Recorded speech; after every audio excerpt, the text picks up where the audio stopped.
Исәнмесез, эфирда яңалыклар чыгарылышы, студияда Лилия Гатиналга таба кайбер темалар турында.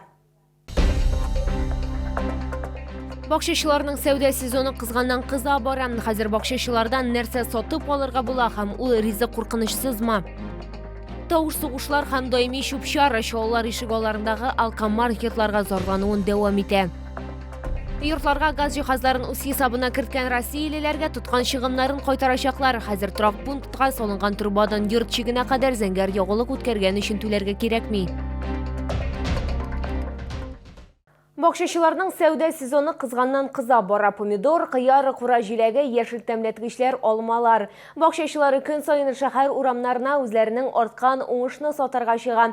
Хәзер бакчачылардан нәрсә сатып алырга була һәм ул ризык куркынычсызмы? Безнең сюжетта карый аласыз. Бумажник тукталышы иртәдән кичкә кадәр биредә шын яшелчә базарын күреп була. Мондый ярминкәләр ел саен оештырыла һәм халык та биредә азык-төлекне бик теләп һәм рәхәтләнеп сатып ала. Шәһәрдәшләр әйтүенчә, бакчачылардан алган яшелчә җиләк-җимеш кибетнекенә караганда тәмлерәк. 50 рублей килограмм. И дешевле получается? И дешевле, и вкуснее, и свежий, только что порвали. А там же он залежавший, может год лежит, может 2, откуда я знаю. Биредә сатучыларның күпчелеге уңышлары арткан бакчачылар. Алар әйтүенчә, быел эсселек аркасында аеруча тырышырга туры килде. В этом году не очень урожай. Зелень вообще пропали. Лук посадили тоже, вот так вырос, и это побелели. Вот не смогли продать, пропал это лук. Это из-за погоды, да? За погода, жара, поэтому воды нету, жара.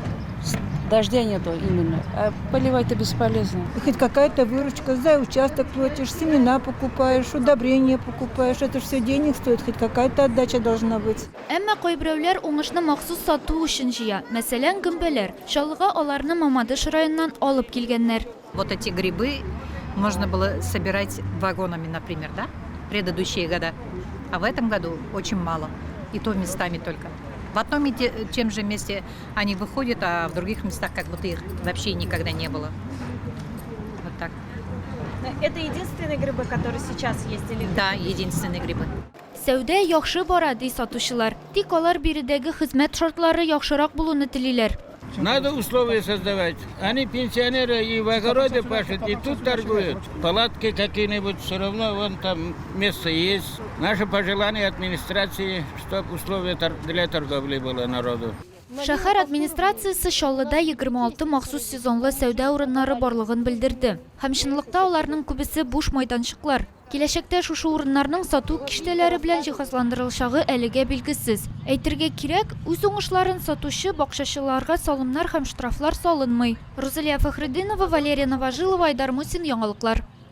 Татарстанда җиләк-җимеш продукциясенең сыйфаты һәм иминлеге һәм яраклылык вакыты мәсьәләләре буенча кайнар элемтә эшли башлаячак.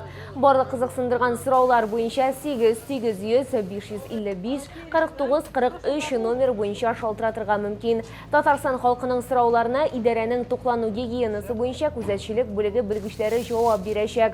Кайнар элемтә 2 августтан 13 августка кадәр 10 сәгатьтән 16 сәгатькә кадәр эшләячәк. Тавыш сугышлар һәм даими чүп-чар чаллар ишек аларындагы алкомаркетларга зарлануын дәвам итә. Торак йортларда хәмер сатуны тыю турындагы закон үз көченә кергәнгә 1 елдан артык вакыт узса да, шәһәрнең күп кенә комплексларында мондый кибетләр эшләвен дәвам итә дип дәгъва белдерә халык. Моннан тыш кайбер шундый нокталар эчемлекләрне тәүлек әйләнәсе саталар. Безнең төшерү төркеме үз рейдын ясады. Вижу очень много таких людей в неадекватном состоянии здесь сидящих. В общем, все это неприятно смотреть.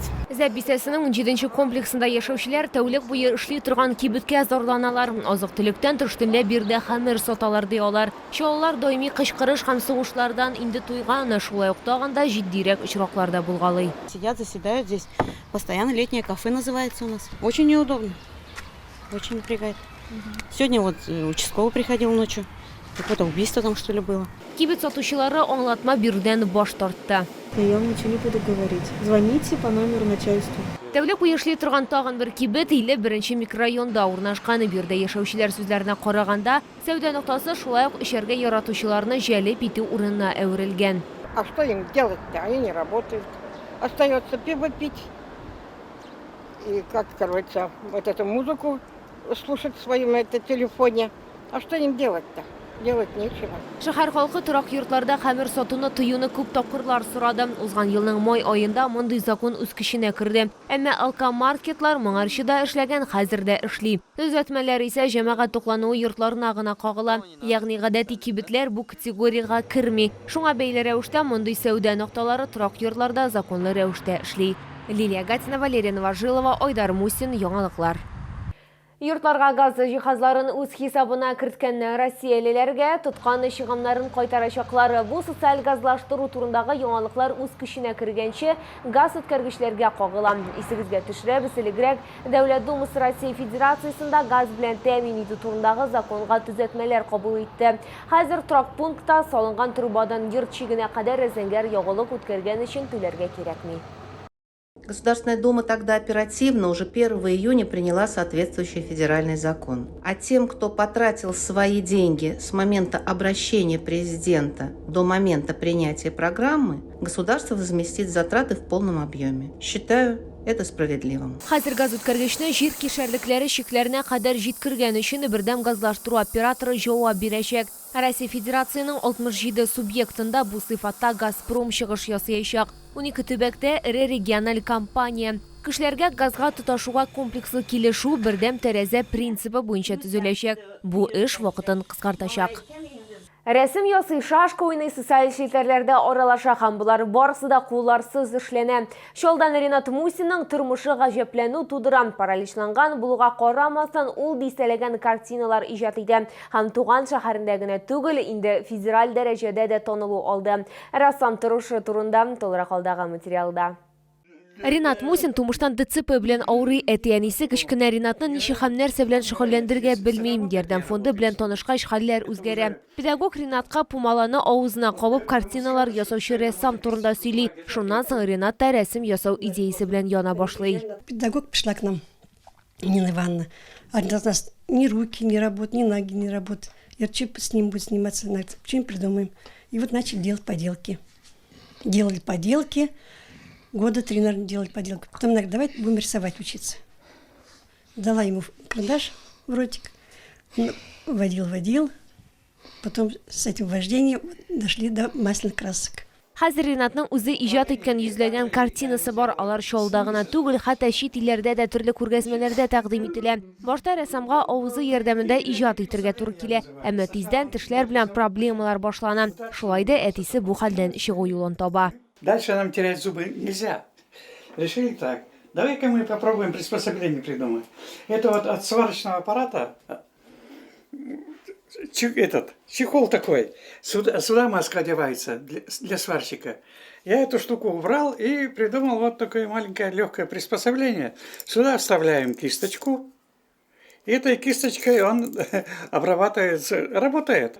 Сәнгатьтәге казанышлары өчен 2010 елда Мәскәүдә узган филантроп халыкара конкурсында Ринат Мусинга премия тапшырыла. Хәзер аның иҗат эшләренә ихтыяҗ зур. Шушы көннәрдә ул Казанга аукционга 28 картина җибәргән. Кергән акчаларны ул фатирны төзекләндерергә һәм әти-әнисенә ярдәм итүгә тота. Яшь егетнең дуслары да күп. Ул интеллектуаль яктан үсә, төрле ярышларда призлы урыннар ала һәм иң мөһиме күңел төшенкелегенә бирелми. Лилия Гатина, Руслан Бикмөхәмметов, Айдар Мусин, яңалыклар. Біз искәртіп узабыз, COVID-19-ға қаршы вакцинация дәвам итә. Ауыртуларсыз иммунитеті булдырға телейсіз екен, коронавирустан прививка ясадыгыз. Бу сезгә ишкерәсе соңгы мәгълүматыбыз иде. Мин Лилия Гатина сезнең белән сау булашам. Игътибарыгыз өчен рәхмәт.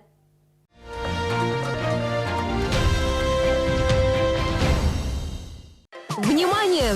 Новый магазин «Светофор» на БСИ уже открылся. При покупке на сумму от 1500 рублей упаковка кваса 1,5 литра «Волжанка» либо термостойкая скатерть за 1 рубль. БСИ, улица Старосармановская, 3. 5-9 һәм 1. Башкалабыз Казанга комфортлы рейслар. Сезгә уңайлы булган тукталыштан алып китәбез. Һәр 10-нчы барып кайту бушлай. Күп каналлы бердәм телефон 5-9 һәм 1.